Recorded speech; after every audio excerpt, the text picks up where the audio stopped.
Good morning, everybody. Welcome back to your update on Solana here.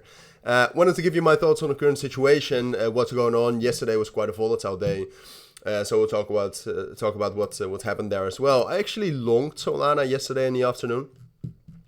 Did not make any money on it, but here after getting this solid candle close on top of the 382 fib, which is around 165, I longed it. Price went up quite a bit, but like I said, never took profits. but all right. Now the situation for Solana right now, honestly, and that is what you will always get on this channel.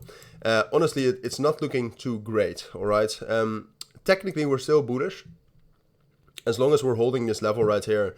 Between 158 and 165, we are still bullish, and that is certainly something you should know. But what I'm slightly worried about right now is that we are not really gaining momentum, and on the lower time frames, which is always the first time frame where you will see a reversal, we're not looking too great. So we'll get to that in a moment.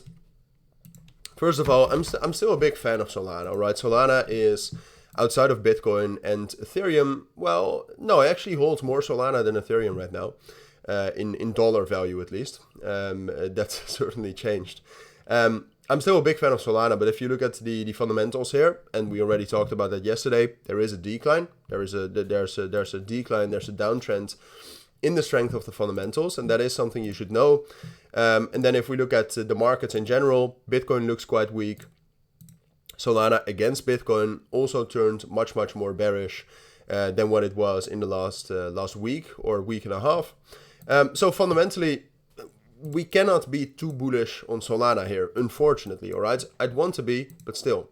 And then, like I said, if you look at the 4-hour time frame here, which I want to focus on, you can actually see, especially if you look at the trend right here, the trend band was very supportive, supported the trend all the way up to this local high at 183, but now we've dropped down below that. We had a significant bearish breakout below 172, which was quite a strong key level. Retested it yesterday with no results, no bullish breakout, no reclaim. So the thing is that technically, I think on the lower time frames, we are bearish, but we still have that major support, especially between 162 and 158. So what I think is most likely right here is that I do think we'll drop down to this level. I think we'll find support between 158 and 162. But at the moment, and that is that's mostly based on my expectations from the elections and my thoughts on Bitcoin right now, I don't think this level is strong enough to hold us. I actually think it's more likely that we're going to drop down into the 150s. Now that drop certainly is not guaranteed, all right? I think the drop into the low 160s is, well, not guaranteed, but is very likely under the current circumstances. But that level, if we actually do gain some new momentum from there, and if we actually do see some volume coming in from there, that level could be strong enough to also provide another uptrend up to 187.